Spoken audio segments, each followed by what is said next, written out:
বুকুতে প্ৰেমৰে কাহিনী ৰচে হিয়াৰ এমুঠি আশা প্ৰাণৰ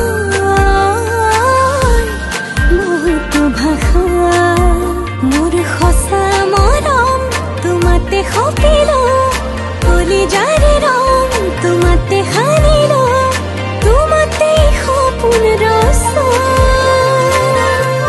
চিনাকি মোৰ মনৰ মানুহ চিনাকি মোৰ মনৰ মানুহ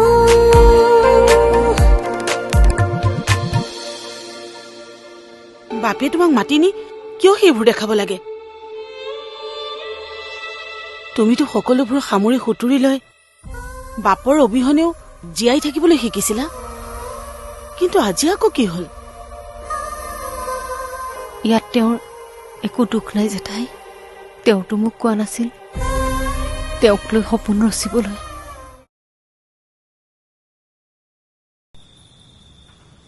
গতিকে ককাই মোক যিয়ে কয়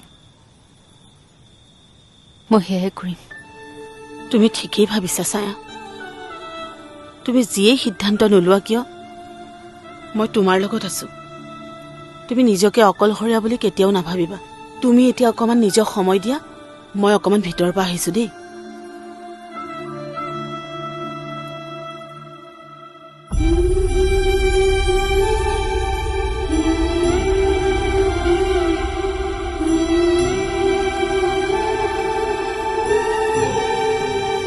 ককাই ঠিকেই কৈছে বিবেক তই মূৰ্খ ছায়াক তই দুখৰ বাঢ়ি আজিলৈকে কি দিলি ছায়াৰ কি সুখী হোৱাৰ অধিকাৰ নাই তাইৰতো আন 10জনী ছোৱালীৰ দৰে আশা আছে সপোন আছে তাইক তই কি দিলি তাইৰ আশাক তই বাৰে বাৰে ভাঙি গলি ছায়াটোৰ পত্নী হোৱাৰ পাছতো তই সেই অধিকাৰ ছায়াক নিদি ভৈৰৱীক দিলি আৰু ভৈৰৱী তোৰ সম্পত্তি নোহোৱাৰ বাবে তোক লাট মাৰি দিলে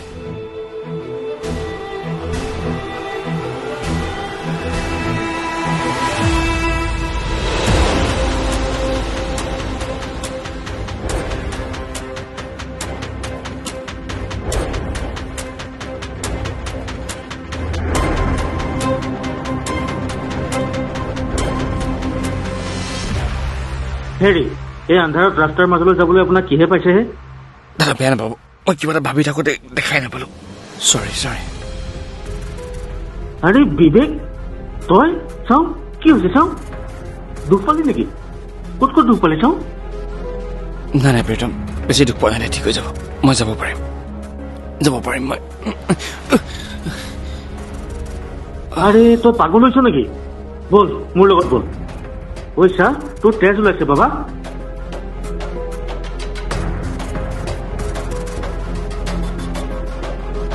ছায়া পানী গিলাচ খাই লোৱা ইয়ালৈ কিয় আনিব লাগে জেঠাই মোৰ খাব মনেই নাছিল কিয় মন নাথাকিব তোমাৰ ৰাতিপুৱাৰ পৰা তুমি পানী এটোপো খোৱা নাই এনেকৈ নহব নহয় সোনকালে খোৱা পানী গিলাচ খোৱা আকৌ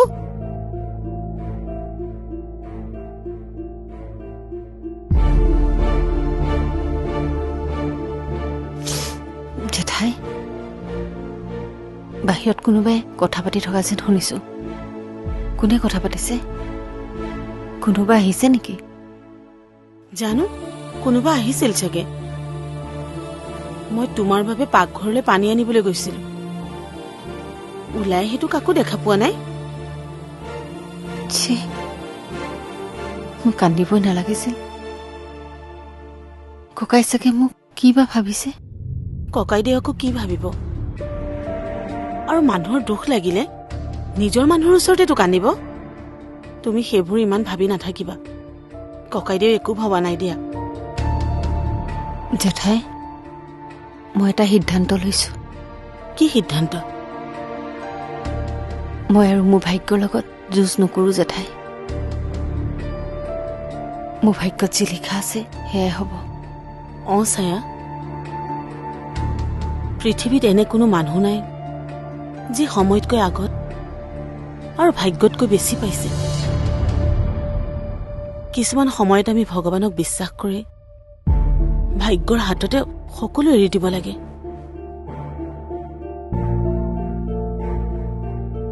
কি হ'ল, পানীখিনি খোৱা হ'লনে তোমাৰ? হ'ব দিয়ক জেঠাই, আৰু নাখাওঁ মই। দিয়া, তুমি অকণমান বহা, মই আহি আছো।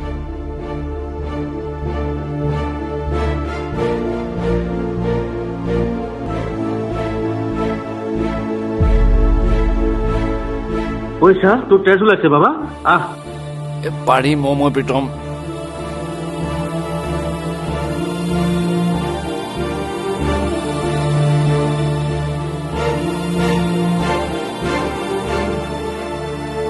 ঐ বল।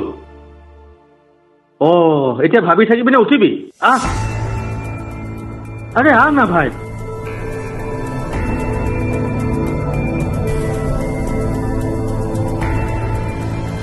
ভালকে ভালকে।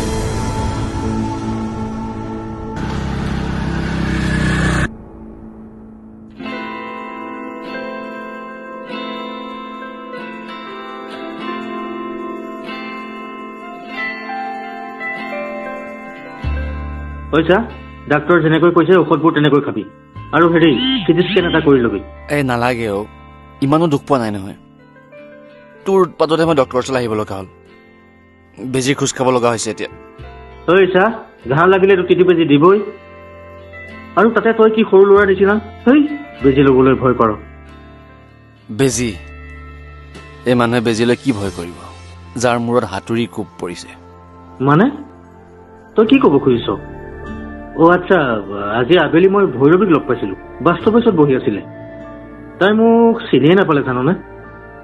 তই যাক লগ পাইছিলি তাই ভৈৰৱী নহয়।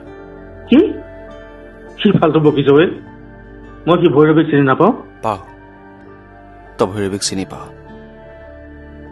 আন সকলোৰে দৰে তই লগ পোৱা ছোৱালীজনী ভৈৰৱী নহয়। কি? তাৰমানে মই আজি লগ পোৱা ছোৱালীজনী ভৈৰৱী নহয়? নহয়, তাইৰ ভৈৰৱীৰ যমজ বায়েক ছায়া। কি? ভৈৰৱী, কি কৰি আছা ইয়াত? আপুনি কি হ'ল ইয়াত এনেকৈ বহি আছা যে? এনেই মানে বুজিলো, আজি চাগে বিবেকে তোমাক অফিচৰ পৰা নিবলৈ নাহিলে নহয় ভৈৰৱী?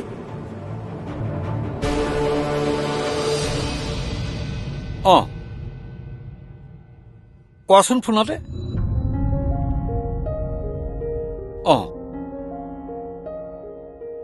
বাৰু হ'ব।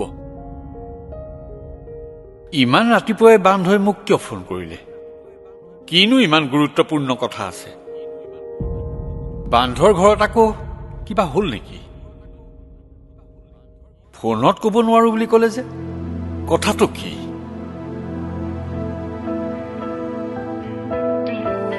ছাৰ কিবা দিম নেকি? হেৰি, এই গাখীৰৰ পেকেট এটা দিয়া হে। আগতে আপুনি আমাক পেকেটৰ গাখীৰ খাব মানা কৰে, এতিয়া আপুনি নিজেই খাবলৈ ওলাইছে। বুজিছা হৰেণ, মাজে মাজে মই ভাবো যে মই সকলো জানো, আৰু কেতিয়াবা মই ভাবো মই একোৱেই নাজানো। মানে ছাৰ আপোনাৰ কথাটো মই নুবুজিলো। মানে একো নহয়, দিয়া এই গাখীৰ দিয়া।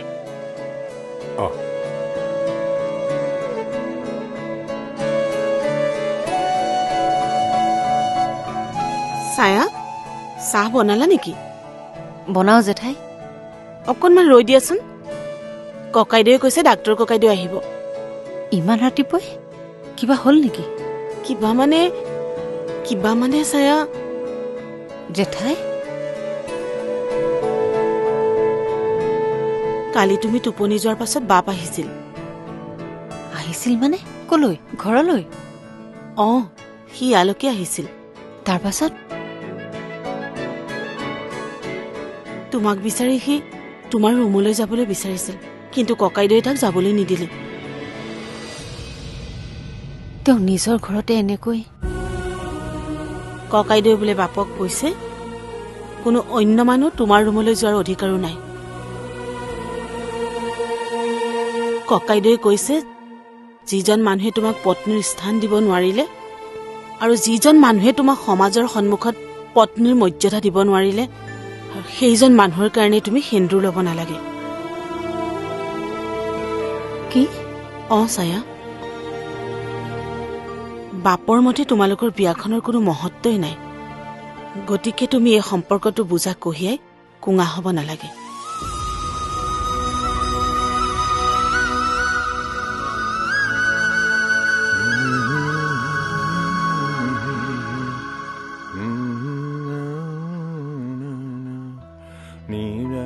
এতিয়া কোৱাচোন বান্ধৱ, ইমান ৰাতিপুৱাই ৰাতিপুৱাই মাতি পঠোৱাৰ কাৰণটো কি?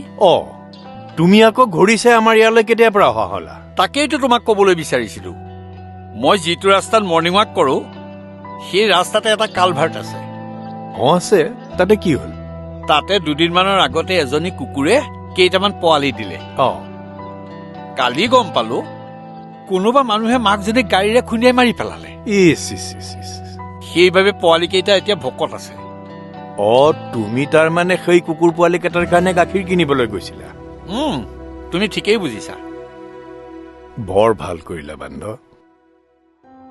তোমাৰ দৰে মানুহবোৰ আছে কাৰণেই পৃথিৱীখন ইমান সুন্দৰ হৈ আছে, নহলে আজিকালি মানুহক বিশ্বাসেই কৰিব নোৱাৰি।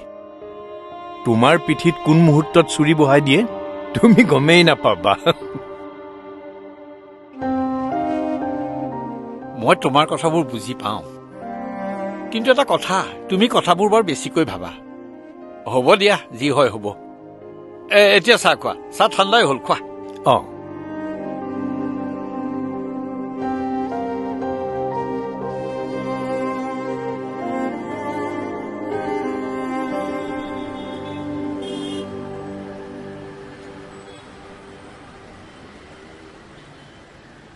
বল যাওঁ। তইনো আকৌ মোক ৰাতিপুৱা ডক্টৰৰ ওচৰলৈ কিয় আনিব লাগে? চিটি স্কেনটো কৰাবলৈ। তই যে নিজে নাহ সেইটো কথা মই জানো। তই মিছাতে পইচা খৰচ কৰিছ, মোৰ একো হোৱা নাই। ৰিপৰ্টত গম পালি দেখো। বাপৰে, কালিৰ পৰা একেডাল ৰাগকে জুৰি আছো আৰু ন? আচ্ছা, হেৰি নহয়, তোৰ পত্নী মানে তোৰ ছায়াক তোৰ এক্সিডেণ্ট হোৱা বুলি কলি নে নাই? নাই, কোৱা নাই। তাই গম পালে মিছাতে পেনিক কৰিব। বাহ, বৰ গভীৰ প্ৰেম যেন পাইছো ভাই। তাই মোৰ সকলো সহ্য কৰে প্ৰীতম। মই ছায়াৰ দৰে ছোৱালীজনী কেনেকৈ কষ্ট দিওঁ কচোন? ভুল সকলোৱে কৰে বিবেক, কিন্তু নিজৰ ভুল স্বীকাৰ কৰি সন্মুখৰ জনৰ ওচৰত ক্ষমা খুজি নিজৰ ভুল শুধৰাটোহে প্ৰকৃত মানুহ। আৰু নিজৰ পত্নীক ক্ষমা খুজিলে কোনো পুৰুষ সৰু হৈ নাযায় নহয়। তই মোৰ কথাটো বুজা নাই প্ৰীতম। তই মোৰ ককাক নাজান। ককাৰ মতে যিয়ে ভুল কৰিছে তেওঁ শাস্তি পাবই লাগিব, লাগিলে তেওঁৰ নাতিনীয়েকে নহওক কিয়। তই ভুল কৰিছ বিবেক। তই তোৰ ককা আৰু ছায়া দুয়োৰে ওচৰত দোষী। ককাৰ মতেতো তই ছায়াৰ জীৱনৰ ভিলেন। ঠিকেই কৈছ তই। মই ছায়াৰ জীৱনৰ ভিলেন নহয়। তাই এইবোৰ কষ্ট পাবলগীয়া ছোৱালী নহয়। মই নিজৰ মূৰ্খামিৰ বাবে ছায়াক বহুত কষ্ট দিলোঁ প্ৰীতম, আৰু কষ্ট নিদিওঁ আৰু তাইক। কি? মই ছায়াৰ বাবে ল'ৰা বিচাৰিব লাগে? বান্ধৱ, তুমিয়েই ছায়াৰ বাবে এজন উপযুক্ত ল'ৰা বিচাৰি পাবা।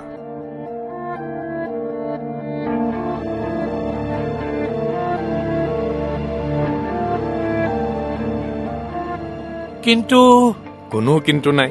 মই তোমাৰ কোনো কথাই নুশুনো। মই বিচাৰিছো তুমি খুব সোনকালে ছায়াৰ বাবে এজন জীৱনসংগী বিচাৰা, যিয়ে ছায়াক বুজি পাব, মৰম কৰিব, সন্মান কৰিব। হঠাৎ এতিয়া মই ছায়াৰ বাবে উপযুক্ত পাত্ৰ এজন ক'ত বিচাৰি পাওঁ? তুমি জানানে বান্ধৱ, ছায়াই জীৱনটোত কষ্টই পালে। এইখন ঘৰলৈ অহাৰ পিছত মই ভাবিছিলো তাইৰ সুখ হ'ব, কিন্তু বাপে তাইৰ লগত যি অন্যায় কৰিলে সেইটোতো তুমি নিজ চকুৰেই দেখিছা। গতিকে এতিয়া আৰু মই একো নুশুনো। তোমাক মই এই দায়িত্বটো দিলো। এটা কথা কওঁ বান্ধৱ, বেয়া নাপাবা।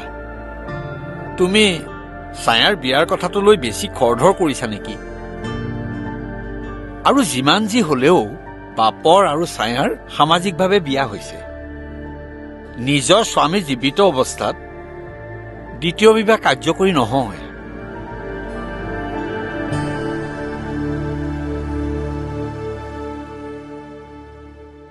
বিবাহ বিচ্ছেদ হলেতো হয়।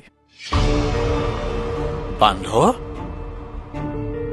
যিখন বিয়াৰ বাপৰ জীৱনত কোনো মহত্ব নাই, সেইখন বিয়া, সেইটো সম্পৰ্কৰ বুজা মই অকলে ছায়াক ল'ব দিব নোৱাৰো। মনে মনে আছো যে অথনিৰ পৰা যে ইমান বুজালো, কিবা বুজি পালিনে নাই তই? পাইছ, তই কোৱাৰ দৰে মই সকলোবোৰ কৰিম। লাগিলে ছায়াৰ ওচৰত মই কাণত ধৰি উঠা বহা কৰিম। এনেদৰে মই ছায়াক কষ্টত থকাটো চাই থাকিব নোৱাৰো। ঠিক আছে, তই মোৰ কথাবোৰ খুব ভালদৰে বুজিছ যেন লাগিছে। ঠিক আছে, মই এতিয়াই ছায়াৰ ওচৰত গৈ ক্ষমা খুজিম। যা বিবেক যা, জি লে আপনি জিন্দগী।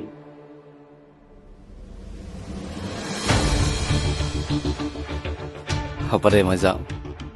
ঘূৰি আহি তোক পাৰ্টি দিম। ৰ ফোন আহিছে। ডাক্তৰকে ফোন কৰিছে।